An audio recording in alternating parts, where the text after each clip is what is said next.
अस्सलाम वालेकुम दोस्तों, मैं आज आपको बताऊंगा वेंटिलेटर के बारे में।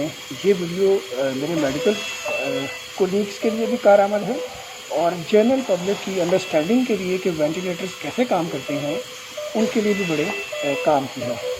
ये बेसिकली हमने टेस्ट लंग लगाया हुआ है जो खुलता है और सांस लेता है। ये HME फिल्टर है, ये ट्यूबिंग का सर्किट है जो अपनी मखसूस मुकामात पर वेंटिलेटर से अटैच है और साथ फिर आगे दो फिल्टर्स लगे हुए हैं। ये बैक्टीरियल फिल्टर्स जो हवा को साफ रखते हैं। हम चलते हैं वेंटिलेटर के कंट्रोल पैनल के ऊपर। जब वेंटिलेटर के कंट्रोल पैनल पे चलते हैं तो मैं ज़रा वीडियो का रुख कर देता हूँ।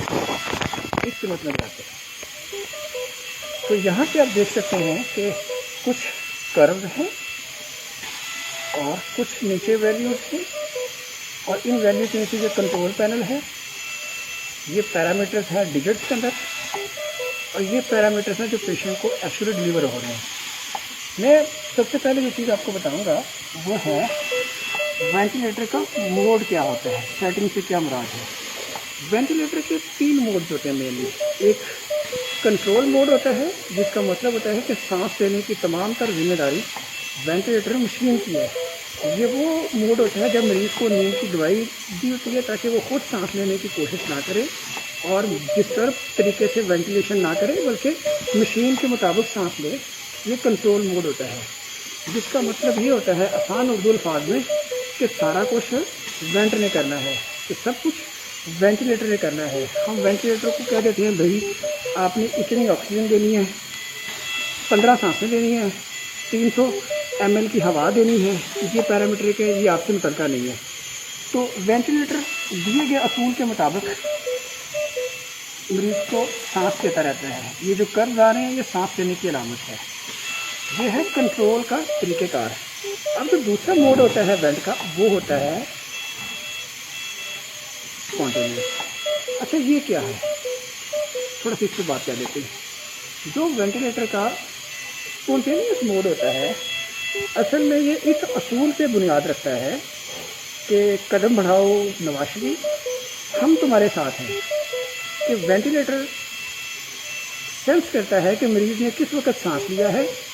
मरीज़ सांस अपना खुद लेता है लेकिन चूँकि मरीज़ का सांस खुद कमज़ोर होता है तो वेंटिलेटर पीछे से ज़ोर से हवा भर देता है, धक्का लगा देता है। ये स्पॉन्टेनियस मोड कहलाता है जिसमें सांस शुरू करने की तमाम तर जिम्मेदारी मरीज़ की होती है और वेंटिलेटर उस सांस को सहारा दे देता है और उसको पूरा तकमील तक ले जाता है। इसके भी कुछ पैरामीटर्स होते हैं, अभी उसकी हम डेप्थ में नहीं जाते।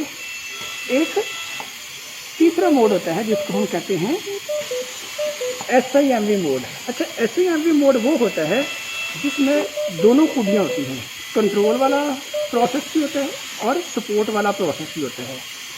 ये होता है आसान उर्दू अल्फाज में तेल की खूबियाँ घी का मज़ा, प्लांटा कुकिंग ऑयल। कि एक कुकिंग ऑयल के अंदर प्रॉपर्टी खसूसियात ऑयल की हैं, प्लांटा की बात कर रहा हूँ, और मज़ा घी वाला आ रहा है तो एक टिकट में 2 मज़े। इसी तरह जो SIMV मोड होता है वेंटिलेटर का, इसका तरीक़ेकार ये होता है कि हम इसमें सेट कर देते हैं कि भाई वेंटिलेटर तुमने 15 सांसें खुद देनी है मरीज़ को और इस तरीक़ेकार देनी है। और साथ ही हम फिर सपोर्ट का पैरामीटर सेट कर देते हैं। सपोज ये हमने कर दिया है 12-14 और यहाँ पे फिर हम सेट करते हैं ये सेंसर कि जब मरीज़ खुद सांस लेने की कोशिश करेगा तो वेंटिलेटर उस सांस को सहारा दे देगा। अब हम स्क्रीन पे चलते हैं और मैं आपको दिखाता हूँ। जहाँ पे SIMV मोड के तहत चूँकि हमने 15 सांसें सेट की हैं तो आप देख सकते हैं कि टोटल मरीज़ 15 सांसें ही ले रहा है। ये है कंट्रोल का फीचर। अब अगर फिर पहले किसी वजह से मरीज़ जल्दी सांस लेना शुरू हो जाएगा, अपने तौर पर भी सांस ले, आप गौर कर सकते हैं कि सांस की रफ्तार बढ़ गई है। पीछे से 15 सांसें फिक्स हैं जबकि मरीज़ ने जो कर्व के अंदर आप देख सकते हैं कि सांस लेना शुरू कर दिया है। इस वक्त मरीज़ ने खुद 28 के रेट पर सांस लेना शुरू कर दिया, जिसका मतलब ये हुआ कि 15 सांसें मशीन दे रही है जबकि 15 से ऊपर वाली जो 13 सांसें हैं वो मरीज़ खुद अपने जनरेट कर रहा है, खुद पैदा कर रहा है और वेंटिलेटर इस सारे अमल को सहारा दे देता है। ये हम कर्व से भी देख सकते हैं इसके अंदर। इसी तरह ये जो टेस्ट लंग है, मैंने मिसाल के तौर पे इसको खुद दबा देता हूँ, ये सर्किट हिलता है तो उसके साथ एक सांस दोबारा शुरू हो जाता है। तो ये है वेंटिलेटर के 3 मुख्तलिफ बेसिक मोड्स जिसके तरीके से वेंटिलेटर का प्रोसेस चलता है। मैं दोबारा समरी के तौर पे आपको बताता हूँ।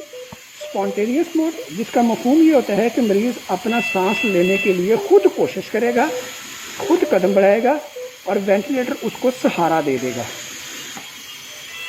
सपोर्ट के बाद आ जाता है कंट्रोल मोड कि सारी जिम्मेदारी मशीन की है, मरीज़ को दम मारने की इजाज़त नहीं है, सारा काम वेंटिलेटर मशीन करती है और मरीज़ का कंट्रीब्यूशन इसमें ज़ीरो होता है, ज़ीरो रखा जाता है।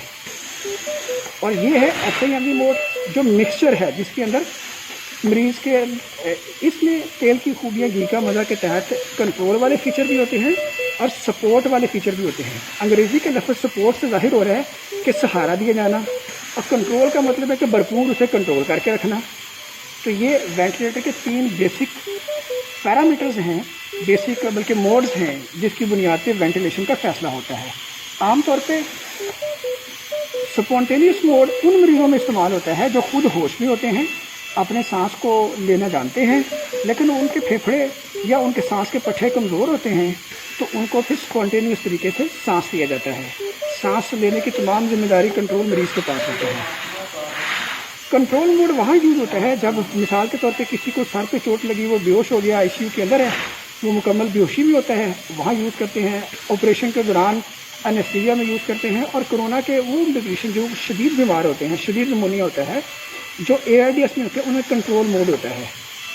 और SIMV मोड आमतौर पर उस वक्त इस्तेमाल करते हैं जब किसी मरीज़ को हम ये फैसला करते हैं कि यार ये बेहतर हो गया है, अब इसको वेंटिलेटर से उतारने की ज़रूरत है, तो फिर हम कंट्रोल से पहले SIMV पे स्विच करते हैं और ये इस पे आने के बाद फिर उसको वेंटिलेटर से उतारने का उसके भी ख़ास तरीक़ेकार है। और इंशाल्लाह वक्त के साथ मैं उसके बारे में भी वीडियो बनाऊँगा और आप लोगों को आगाह करूँगा। अभी सिर्फ मैंने आपको ये बताया कि ये वेंटिलेटर मशीन है, इसका सर्किट है और उसके साथ टेस्ट लंग लगा हुआ है, जिसके ज़रिए मैंने आपको मुख्तलिफ पैरामीटर्स कैसे सेट किए जाते हैं और कैसे काम करते हैं उसके बारे में आगाही दी है।